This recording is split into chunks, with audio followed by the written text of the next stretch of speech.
Hi ಮಾಡು ನಕ್ಕು. Hi ಮಾಡಬೇಕು. ಹಾಯ್ ಎವ್ರಿವನ್, ಎಲ್ಲರೂ ಹೇಗಿದ್ದೀರಾ? ಚೆನ್ನಾಗಿದ್ದೀರಾ ಅಂತ ಭಾವಿಸ್ತಾ welcome back to my YouTube channel Ishtakamya. ಇದು ಹೃದಯ ಸ್ಪರ್ಶಿಸುವ ಭಾವನೆಗಳ ಜಗತ್ತು. So let's start the video. Because ಇದು ಹೃದಯಗಳ ವಿಷಯ, ಈ ವಿಷಯ ವಿಷಯ. ಇದು ನನ್ನ ತಂಗಿ ಮಗಳ ಬರ್ತ್ಡೇ ಪ್ರಿಪ್ರೇಷನ್ ಬ್ಲಾಗ್ ಆಗಿರುತ್ತೆ. ನಾವು 2 ದಿವಸ ಮುಂಚೆನೇ ಅಲ್ಲಿಗೆ ಹೋಗ್ತಾ ಇದ್ವಿ, ಭದ್ರಾವತಿಯಿಂದ ಚನ್ನರಾಯಪಟ್ಟಣಕ್ಕೆ. ವಿಡಿಯೋ ಮಾಡಿ ತುಂಬ ದಿನ ಆಯಿತು, ಆದರೆ ಎಡಿಟ್ ಮಾಡಿರಲಿಲ್ಲ, ಹಾಗಾಗಿ ವಿಡಿಯೋ ಲೇಟಾಗಿ ಬರ್ತಾ ಇದೆ. ನಾನು, ನನ್ನ ಕಸಿನ್ಸು, ನಮ್ಮ ಚಿಕ್ಕಮ್ಮ ಹಾಗೂ ನಮ್ಮ ಅಜ್ಜಿ ಎಲ್ಲರೂ ಹೊರಡ್ತಾ ಇದ್ವಿ. ಮಧ್ಯಾಹ್ನ 3:30 ಆಗಿತ್ತು ಅನಿಸುತ್ತೆ ನಾವು ಬಸ್ ಸ್ಟ್ಯಾಂಡಿಗೆ ಬಂದಾಗ.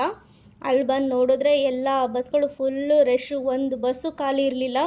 ಒಂದು 10 ಬಸ್ಸು ಹೋಯ್ತೇನೋ. ನಾವು ಬಂದು ನಿಂತ ಮೇಲೆ ಒಂದು ಬಸ್ಸಿಗೂ ಸಹ ಜಾಗ ಇರಲಿಲ್ಲ. ಹೋಗೋದು ಹತ್ತೋದು ಇಳಿಯೋದು ಅದೇ ಆಯಿತು.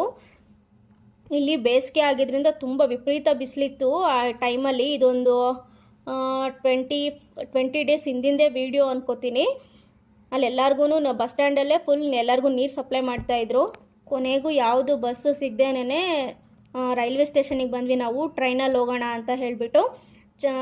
ಭದ್ರಾವತಿಯಿಂದ ಚನ್ನರಾಯಪಟ್ಟಣಕ್ಕೆ ಡೈರೆಕ್ಟ್ ಟ್ರೈನ್ ಇರಲಿಲ್ಲ, ಹಾಗಾಗಿ ಅರಸೀಕೆರೆಗೆ ನಾವು ಟಿಕೆಟ್ ತೊಗೊಂಡ್ವಿ. ಭದ್ರಾವತಿಯಿಂದ ಅರಸೀಕೆರೆಗೆ ಹೋಗೋಣ, ಅಲ್ಲಿಂದ ಬಸ್ಸಲ್ಲಿ ಹೋಗೋಣ ಅಂತ ಅಂದ್ಬಿಟ್ಟು ಪ್ಲ್ಯಾನ್ ಮಾಡಿ ಟ್ರೈನಿಗೆ ಬಂದ್ವಿ. ಅಲ್ಲೂ ಅಷ್ಟೇ ಫುಲ್ಲು ಜನ. ಬಿಸಿಲು ಬೇರೆ, ಸಖತ್ತು ಬಿಸಿಲು, ತಡೆಯೋಕ್ಕಾಗ್ತಾ ಇರಲಿಲ್ಲ ನಮಗಂತೂ ಆ ಬಿಸಿಲನ್ನ. ಆದರೂ ಏನೂ ಮಾಡೋಂಗಿರಲಿಲ್ಲ, ಹೊರಟ್ಬಿಟ್ಟಿದ್ವಿ, ಹೋಗಲೇಬೇಕು ಅಂತ ಅಂದ್ಬಿಟ್ಟು ಡಿಸೈಡ್ ಮಾಡ್ಕೊಂಡು ಮತ್ತೆ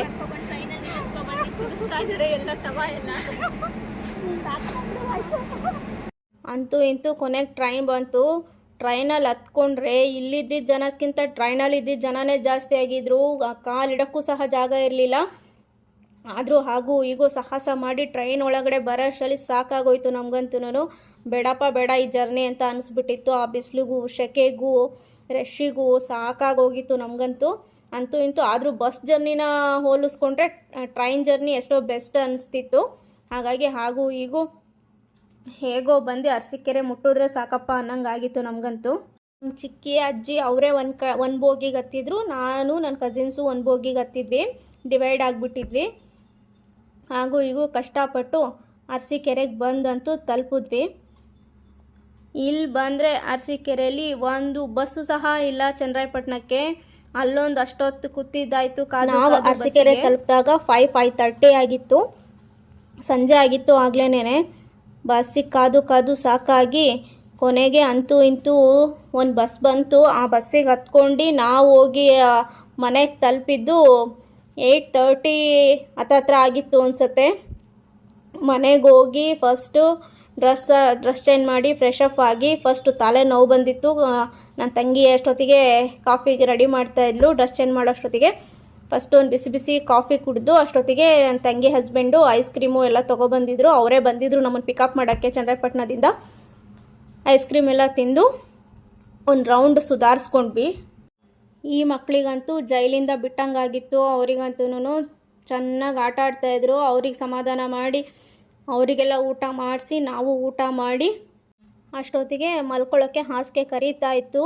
3 ಅವರ್ ಜರ್ನಿನ ಭದ್ರಾವತಿ ಟು ಚನ್ನರಾಯಪಟ್ಟಣ 3 ಗಂಟೆಯಿಂದ ವರೆಗೂ ಬಂದಿದ್ವಿ. ಹಾಗಾಗಿ ಕಣ್ಣು ಎಳಿತಾ ಇತ್ತು, ಹಾಸಿಗೆ ಕರೀತಾ ಇತ್ತು, ಒಳ್ಳೆ ನಿದ್ದೆನೂ ಆಯಿತು. ಇನ್ನು ಇದು next day morning continuity blog ಆಗಿರುತ್ತೆ.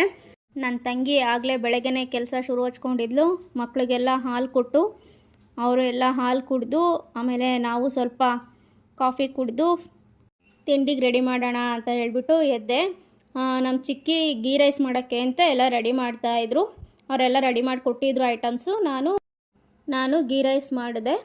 ಆಮೇಲೆ ಎಲ್ಲರೂ ತಿಂದು ಮಧ್ಯಾಹ್ನ ತನಕ ಹಾಗೆ ಸ್ವಲ್ಪ ಕಾಲ ಕಳೆದ್ವಿ. ಅಷ್ಟೊತ್ತಿಗೆ ನೆಕ್ಸ್ಟ್ ಡೇನೇ ಬರ್ತಡೇ ಇದ್ದಿದ್ದರಿಂದ ಸಂಜೆ ಸ್ವಲ್ಪ ಬರ್ತಡೇ ಪ್ರಿಪ್ರೇಷನಿಗೆ ಅಡುಗೆ ಪ್ರಿಪ್ರೇಷನ್ ಮಾಡ್ಕೊಳ್ಳೋಕ್ಕೆ ಅಂತ ಅಂದ್ಬಿಟ್ಟು ಬಂದಿದ್ದರು. ಯಾಕಂದರೆ ನಾನ್ ವೆಜ್ ಮಾಡಿಸ್ತಾ ಇದ್ದಿದ್ದು. ಹಾಗಾಗಿ ಮೊದಲೇ ಸ್ವಲ್ಪ ಮಸಾಲೆ ಅದೆಲ್ಲ ರೋಸ್ಟ್ ಮಾಡ್ಕೋಬೇಕಾಗಿತ್ತು, ಮಿಲ್ಕ್ ಕೊಡಬೇಕಾಗಿತ್ತು. ಹಾಗಾಗಿ ಅವ್ರು ಬಂದಿದ್ದರು. ನೆಕ್ಸ್ಟು ಅವರಿಗೆಲ್ಲ ಏನೇನು ಬೇಕೋ ಐಟಮ್ಸು ಅದನ್ನೆಲ್ಲ ಕೊಟ್ಟು, ಇನ್ನು ಈ ಕಡೆ ನನ್ನ ತಮ್ಮನ ಫ್ರೆಂಡ್ಸು ಮತ್ತು ನನ್ನ ಹಸ್ಬೆಂಡು ಮತ್ತು ನಮ್ಮ ಚಿಕ್ಕಪ್ಪ ಮತ್ತು ನನ್ನ ತಂಗಿ ಹಸ್ಬೆಂಡು ಎಲ್ಲರೂ ಬರೋರಿದ್ದರು. ಹಾಗಾಗಿ ಅವರಿಗೆ ಇಲ್ಲಿ ಅಡುಗೆ ಮಾಡ್ತಾಯಿದ್ರು. ನಮ್ಮ ಚಿಕ್ಕಿ ರೈಸು, ತಿಳಿಸಾರು ಮತ್ತು ಬೋಂಡ ರೆಡಿ ಆಗ್ತಾಯಿತ್ತು. ಎಲ್ಲ ರೆಡಿ ಆಯಿತು. ಆಮೇಲೆ ನಾವೆಲ್ಲ ಊಟ ಮುಗಿಸ್ಕೊಂಡ್ಬಿಡೋಣ ಅವರೆಲ್ಲ ಬರೋಷ್ಟರಲ್ಲಿ ಅಂತ ಅಂದ್ಬಿಟ್ಟು ಊಟ ಕೂತ್ಕೊಂಡ್ವಿ ನಾವು ಮಕ್ಕಳು ಎಲ್ಲರೂ. ಅಷ್ಟೊತ್ತಿಗೆ ನಮ್ಮ ಹಸ್ಬೆಂಡು ಮತ್ತು ನನ್ನ ತಮ್ಮನ ಫ್ರೆಂಡ್ಸು ಎಲ್ಲರೂ ಬಂದರು. ಅವ್ರಿಗೂ ಎಲ್ಲರಿಗೂ ಊಟ ಕೊಟ್ಟು ಅವ್ರದ್ದು ಎಲ್ಲರದ್ದು ಊಟ ಆಯಿತು. ನೆಕ್ಸ್ಟು ನನ್ನ ತಂಗಿ ಸಿಂಪಲ್ಲಾಗಿ ಕಾರ್ ಡೆಕೋರೇಷನ್ ಮಾಡಿ ಅಲ್ಲಿ ಕೇಕ್ ಕಟ್ ಮಾಡಿಸೋಣ ಅಂತ ಅಂದ್ಬಿಟ್ಟು ಇನ್ಸ್ಟಾಗೆ ರೀಲಿಗೆ ಅದಕ್ಕೆಲ್ಲ ಬೇಕಾಗಿತ್ತು ಅಂತ ಅಂದ್ಬಿಟ್ಟು ಅವಳು ಕಾರ್ ಡೆಕೋರೇಷನ್ ಮಾಡ್ತಾಯಿದ್ಲು. ಅದಕ್ಕೆ ನಾವೆಲ್ಲರೂ ಸೇರ್ಕೊಂಡು ಹೆಲ್ಪ್ ಮಾಡಿ ಡೆಕೋರೇಷನ್ ಎಲ್ಲ ಮುಗಿಸಿ ಸಿಂಪಲ್ಲಾಗಿ ಕೇಕೆಲ್ಲ ಕಟ್ ಮಾಡಿಸಿ ಸೆಲೆಬ್ರೇಟ್ ಮಾಡಿದ್ವಿ. ಅದನ್ನೆಲ್ಲ ಮಾಡಿ ಮುಗಿಸಿ ಮಲಗೋ ಅಷ್ಟರಲ್ಲಿ ನಮಗೆ 2:30 ಆಗಿತ್ತು ನೈಟು. ಲಕ್ಷ ಖರ್ಚು ಮಾಡಿದ್ರೂ ಸಿಗದೇ ಇರೋ ಖುಷಿ ಒಂದೊಂದು ಸಲ ಸಣ್ಣ ಪುಟ್ಟ ಮೂಮೆಂಟ್ಸಲ್ಲಿರುತ್ತೆ, ಸಣ್ಣ ಪುಟ್ಟ ಸೆಲೆಬ್ರೇಷನಲ್ಲಿರುತ್ತೆ. ಅದನ್ನು ನಾವು ತಿಳ್ಕೊಬೇಕು ಅಷ್ಟೇ. ಫಂಕ್ಷನ್ ಅನ್ನೋದು ಒಂದು ನೆಪ ಆಗಿರುತ್ತೆ ಅಷ್ಟೇ. ಅದ್ರ ಉದ್ದೇಶ ಏನಿದ್ರೂ ಫ್ಯಾಮಿಲಿ ಎಲ್ಲರೂ ಒಟ್ಟಿಗೆ ಸೇರಿ ಆ ಫಂಕ್ಷನ್ನ ಯಶಸ್ವಿಗೊಳಿಸ್ತೀವಲ್ಲ, ಅಲ್ಲಿಗೆ ಸಾರ್ಥಕ ಆಗತ್ತೆ. ಇಲ್ಲಿಗೆ ಈ ವಿಡಿಯೋನ ಎಂಡ್ ಮಾಡ್ತಾ ಇದ್ದೀನಿ. ನೆಕ್ಸ್ಟ್ ವಿಡಿಯೋ ಬರ್ತ್ಡೇ ದಿನದ ವಿಡಿಯೋ ಆಗಿರುತ್ತೆ. ಅಲ್ಲಿವರೆಗೂ ವೆಯ್ಟ್ ಮಾಡ್ತಾಯಿರಿ. ಯಾರಿಗೆಲ್ಲ ಈ ವಿಡಿಯೋ ಇಷ್ಟ ಆಯಿತು ಪ್ಲೀಸ್ ಲೈಕ್ ಮಾಡಿ, ಶೇರ್ ಮಾಡಿ, ಕಮೆಂಟ್ ಮಾಡಿ. ಯಾರೆಲ್ಲ ಸಬ್ಸ್ಕ್ರೈಬ್ ಮಾಡ್ಕೊಂಡಿಲ್ಲ ದಯವಿಟ್ಟು ಸಬ್ಸ್ಕ್ರೈಬ್ ಮಾಡ್ಕೊಳ್ಳಿ. ಅಲ್ಲಿವರೆಗೂ ಮತ್ತೆ ಸಿಗ್ತೀನಿ ಮುಂದಿನ ವ್ಲಾಗಲ್ಲಿ. Meet you in next vlog. Until then feel every moment.